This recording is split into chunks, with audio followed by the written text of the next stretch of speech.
Hello, everyone. My name is Martin Pawelczyk, and I'm a second-year PhD student at the University of Tübingen, where I work on interpretable machine learning methods. So this is joint work with Klaus Broelemann and Gjergji Kasneci on counterfactual explanations under predictive multiplicity. So this work is about cost guarantees for counterfactual explanations. I will quickly introduce the motivation and then already present all the results. So what are counterfactual explanations? The setting is as follows. We are given a black box model F, which was trained on some data, and we would like to understand why the black box model F arrived at a given prediction. So a particular kind of explanation is called a counterfactual explanation if we are interested in the smallest change made to an input X to receive a desirable prediction. Or a little bit more formally, if we're given a classifier and a negatively classified input, then we would like to find the smallest change in X, usually measured in terms of some norm, L1 or the L2 norm, such that we arrive at a counterfactual outcome. And this small change in X can usually also be thought of as a cost.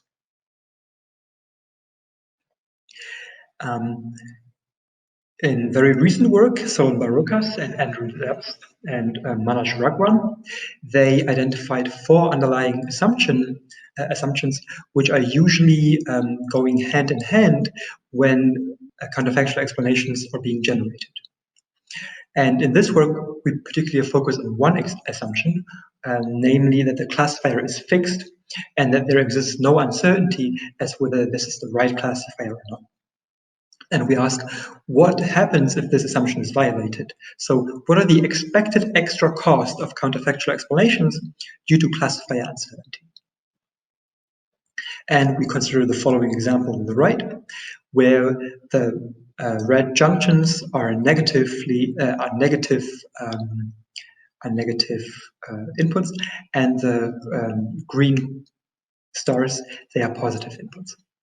We also add some putative classifiers, which have roughly similar error rates. And next, we add several counterfactual explanations. Now we are ready to make some of the observations. So first, different types of counterfactual explanations exist.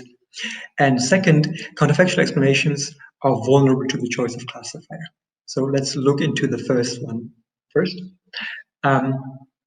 We see that the yellow and the purple counterfactual explanations, they have to travel like a smaller distance than the one that is the blue counterfactual explanation. Whereas the blue counterfactual explanation is very close to inputs from the positive class, the other ones are not.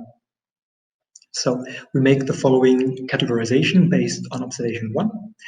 We say that sparse counterfactual recommendations, they are mainly concerned with the distance of the original input point to the newly generated counterfactual explanation. Whereas data-supported counterfactual explanations, they additionally require that the newly generated input point should be close to points with data support. So now we are ready to state our first theoretical result, which relates the cost of data-supported counterfactual explanations and sparse counterfactual explanations. So data-supported counterfactual explanations are at least as costly as sparse counterfactual explanations, which implies that counterfactual explanations with data support, they come with an extra cost. And if decision makers wish to use counterfactual explanations to come up with recommendations, say for customers, then this could be valuable information to have.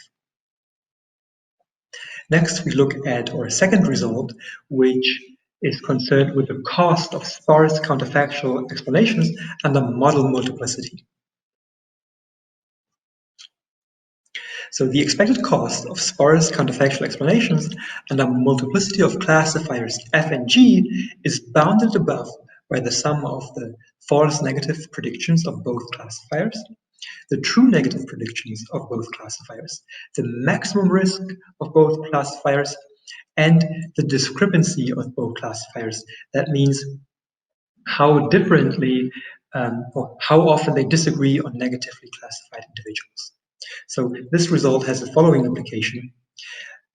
When there exists model uncertainty, then sparse counterfactuals, which are originally computed with respect to one fixed model, they fail to reflect the real cost of counterfactual explanations. Now, our last result is concerned with what happens when, or I'd ask, when are sparse counterfactual explanations less vulnerable to changes of classifiers than data-supported counterfactual explanations? And we find a very simple solution that requires that sparse counterfactual explanation methods should then generate high-cost explanations. However, this runs into a problem because it would essentially contradict the very definition of sparse counterfactual explanations. So future work would try to find more expressive conditions than this one. Finally, we are also interested in the question whether we can transfer counterfactual explanations across different classifiers, and which types of explanations are easier transferable. So let's consider the graphs below. On the x-axis, you see different models, and on the y-axis, we measure how well they are transferable. So the blue arrows, they indicate the performance of sparse counterfactual explanations, and the red arrows, they indicate the performance of data-supported counterfactual explanations. The pink arrow indicates that the accuracy across these considered models is within an epsilon band, so it doesn't change too much. And the main takeaway from here is that data-supported counterfactual explanations, they are more transferable than sparse counterfactual explanations. This holds across different data sets. It also holds when we transfer from linear models to other models or within the same hypothesis class. So in summary, we have suggested a categorization into different explanation types, namely sparse counterfactual explanations and data-supported counterfactual explanations. We also looked into counterfactual explanations under model uncertainty, and we gave cost guarantees. We then empirically validated that data-supported counterfactual explanations are less prone to small classifier changes. And future work would then try to identify conditions under which one or the other is more robust to changes in classifiers. Thank you for listening, and you're welcome to check out our paper online or on our website. Thank you.